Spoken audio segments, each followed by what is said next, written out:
Tudo bem, pessoal? Boa tarde. Piangers emocionou todo mundo hoje, né? O estúdio aqui estava chorando. Muito legal. Bom, hoje vamos contar aqui um pouco, né? Eu sou cofundador e CTO da RD, então eu lidero aí o time de engenharia, né, que faz os produtos da RD, né, toda essa escala, performance. E eu tô aqui com a Karina também. Sim, estou bem feliz de estar aqui hoje. A voz não está ajudando muito, 3 dias de Summit, a gente chega assim, né?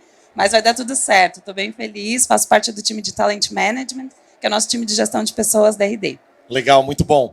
E a gente vai falar aqui um pouquinho com vocês sobre turnover, né, que são as pessoas que deixam a empresa. Né, a gente teve um aprendizado bem grande aí nos últimos 2 anos, né, na área de produto e engenharia. Então, quem for de tecnologia, quem for de produto, ou quem tem uma empresa e quiser aprender uns insights, a gente vai trazer aqui de uma forma mais pocket, mas espero que seja aí super proveitoso. Então, só para contextualizar, então, né, os últimos 2 anos foram bem complexos, né, em termos de Covid, trabalho remoto, a gente teve agora recentemente essa questão de inflação, economia, gente está trabalhando para fora, saúde mental. Então, isso mexeu muito aí com os times, né, pessoas que deixaram a empresa. Então, esse foi um dos gatilhos aí dentro da RD. A gente foi estudar o que estava acontecendo.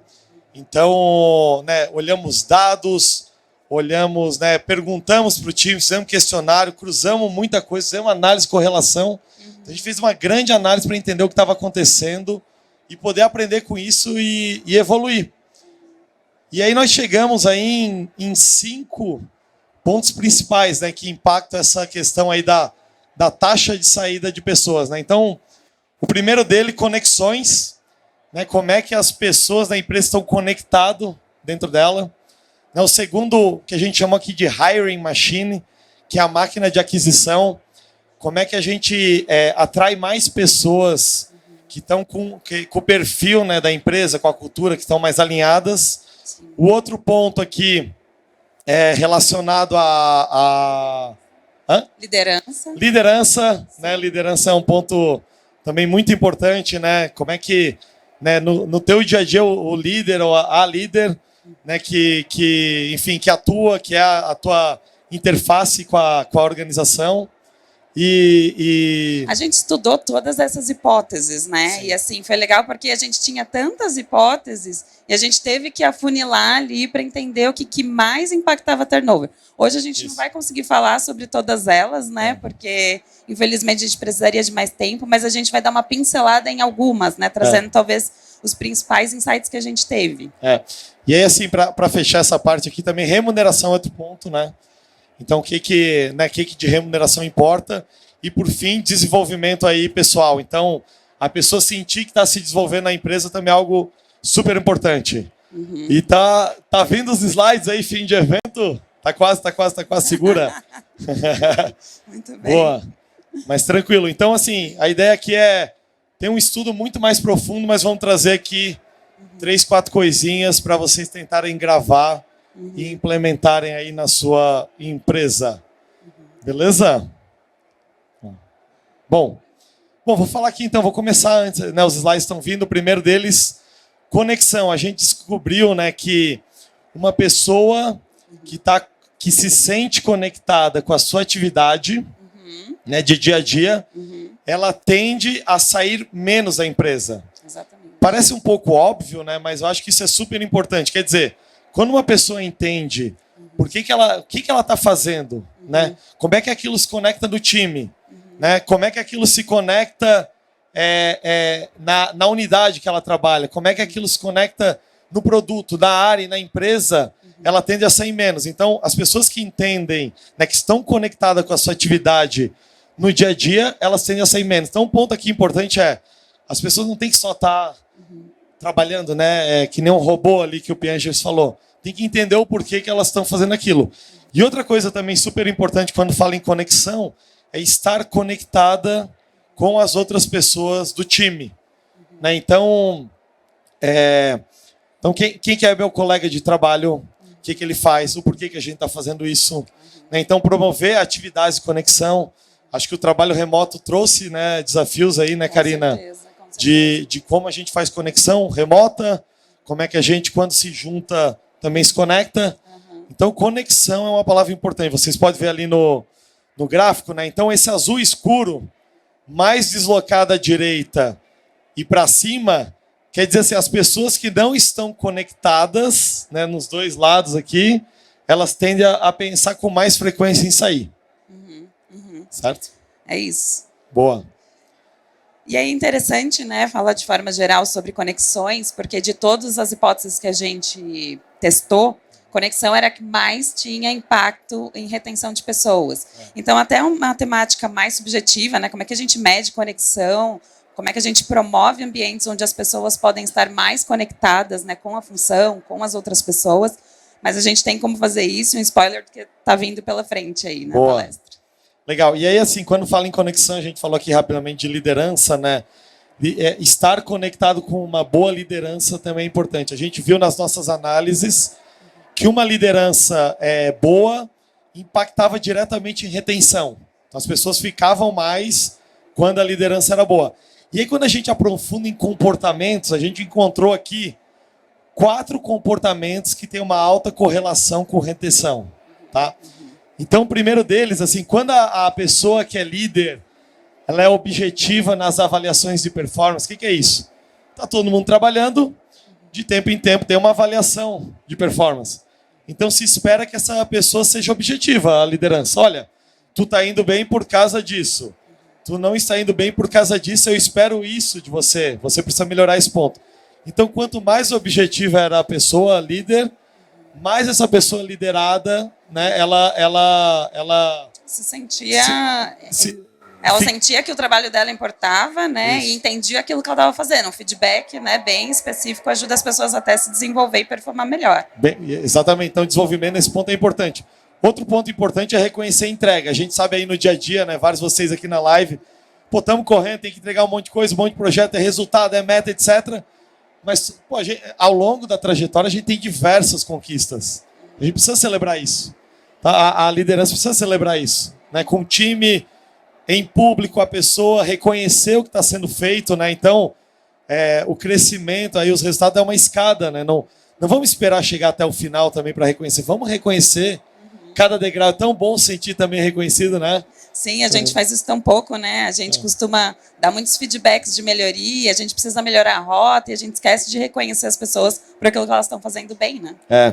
Então a gente criou mecanismos aí até para quem usa ferramentas assim de assíncrono, de chat, como é que reconhece lá, como é que manda o que está fazendo, enfim. Então tem várias formas aí com o trabalho remoto também. Então outro ponto importante também aqui é mostrar o impacto do trabalho de cada pessoa na missão da empresa. Então é literalmente conectar. Então no nosso caso aqui que temos muitos programadores e programadoras, assim, como é que conecta aquela linha lá que está escrevendo de código na missão? Né? Então a missão que o CEO está dando, que o time executivo, o conselho está dando, nós estamos indo para cá para impactar isso, essa é a estratégia e tal. Isso tem que estar conectado lá na linha de código. Então, a pessoa precisa entender o que ela está fazendo e o porquê daquilo. Né? E aí outro ponto também super importante é comunicar muito bem aí os objetivos das áreas. Então, assim, é importante uma liderança ser bem específica nos objetivos. Olha, e aí quando eu digo específica, é o que vai fazer, por que vai fazer, qual que é a meta, em quanto tempo, e também o que não vai fazer.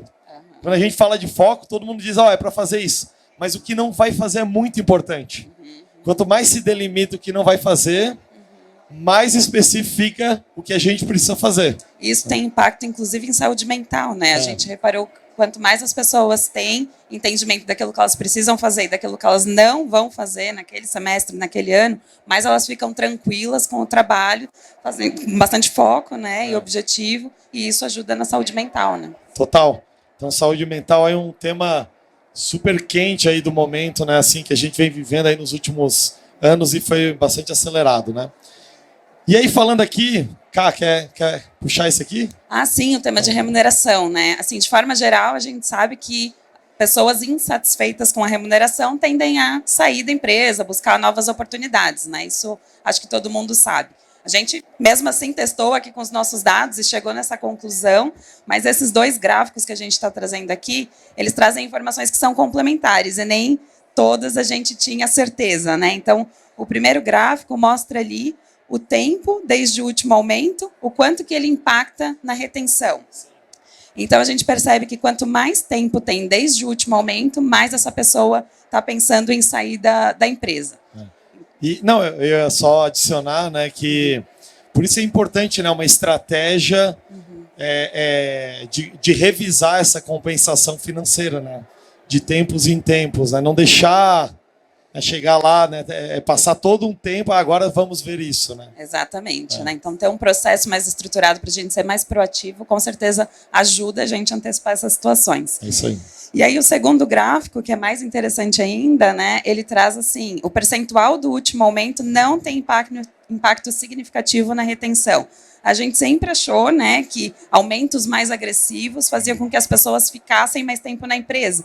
E não é o que esse estudo está mostrando, né? Então, em resumo, assim, esse slide, se a gente, né, se você, enquanto liderança, né, enquanto empresa, tem a possibilidade de fazer um aumento mais agressivo para o colaborador, a gente sugere que seja fracionado, né, ao longo do tempo, para que ele vá se sentindo que ele está sendo reconhecido ao longo do tempo, e isso faz com que ele fique mais satisfeito com a remuneração e, por consequência, fique mais tempo na empresa também. Boa, e o que eu colocaria aqui, assim, pegar esses dois gráficos, o que seria fazer errado?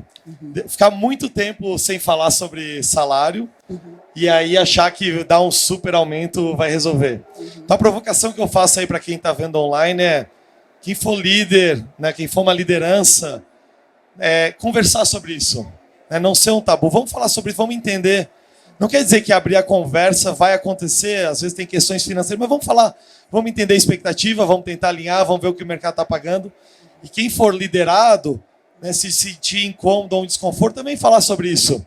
Eu acho que o mais importante é conversar sobre esse assunto, né? Com certeza. Mais do que necessariamente no dia seguinte for resolvido.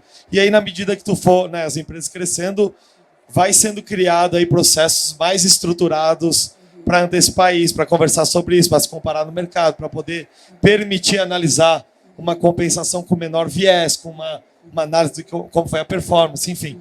Então é um tema aí bem quente e eu acho que o principal é deixar de ser tabu, né? Assim, como é que a gente provoca isso? É isso. E aí, como prática, né, aqui já para a gente ir fechando aqui o conteúdo, a gente resolveu trazer aqui, ao longo da Talk, a gente trouxe algumas dicas, mas a gente resolveu focar aqui em uma prática que a gente faz na RD, um pouco mais estruturada e que a gente acredita que ela é mais abrangente, ela passa por vários pilares que a gente conversou aqui hoje, e dentro da RD a gente tem percebido que tem impactado bastante o engajamento das pessoas, a permanência delas dentro da empresa, que é um processo de gestão de carreira, né? Então, a gente se inspirou muito nesse livro, The Alliance, que traz esse conceito de Tour of Duty. O que é Tour of Duty, né, que a gente fala tanto? É uma missão onde você precisa executar durante um determinado período de tempo, né, com um impacto também já acordado previamente. E essa missão, né, eu aqui engajada enquanto colaboradora, preciso ter alguma coisa em troca. Né, e normalmente está conectada ao que eu quero para a minha carreira. Então, eu posso estar buscando, para além de remuneração, né, que é um tópico que é importante também, eu posso estar buscando me desenvolver numa determinada skill que eu ainda não tenho, eu posso buscar trabalhar num projeto que eu acho que vai agregar experiência para minha bagagem, posso estar buscando trabalhar num ambiente mais diverso, N coisas, né, que conectam com aquilo que eu quero para minha carreira e evolução. E aí isso é Tour of Duty, é esse acordo, né, esse alinhamento entre as duas partes, que é a empresa e o colaborador. E aí a gente estudou mais a fundo esse conceito e tentou traduzir o que isso significava para a RD, para o nosso contexto. Então, hoje a gente tem um modelo de gestão de carreira mais aprofundado que garante que as pessoas estão tendo capacitações, conversas sobre carreira, elas estão tendo, inclusive, a oportunidade de formalizar o que elas querem, né, para o tour atual e para o tour futuro. Então, é bem interessante porque impacta essa percepção de desenvolvimento. Legal. Bom, esse livro é cabeceira na RD, né? Então recomendo fortemente tanto o líder como a pessoa liderada lerem. Né? Eu acho que constrói uma relação que a empresa ganha e a pessoa ganha. Isso pode ser um papo aberto, né? Não precisa ser um tabu. Né? Vamos conversar sobre o que eu preciso fazer aqui dentro e o que eu vou aprender com isso. Então, recomendo aí fortemente. É um livro que foi escrito aí por um dos fundadores do LinkedIn, né? O Reid Hoffman e outras pessoas. E assim, aqui para fechar, tá? Eu sei que veio super rápido aqui alguns insights, mas o estudo é bem mais complexo, é longo, tem um monte de gráfico, um monte de análise. Mas se eu puder deixar uma mensagem final, é o seguinte, assim, abram a conversa líder e liderado. Qualquer coisa que se passa, né, no ponto liderança é através de conversa. Então, algo que não está bom, algo que precisa melhorar, vamos falar sobre isso, né, que é um tabu. Então, é importante abrir essa conversa, porque se ela não for aberta, né, tu vai entrando num silo que aí é um silo de saída, né? Tu não vai se motivar a ficar, tu não vai sentir que está se desenvolvendo. Então, assim, na dúvida, a coisa mais importante que vocês têm a fazer é ir lá e conversar com a sua liderança. É isso que eu deixo aqui de mensagem final. Muito obrigado. Muito obrigada.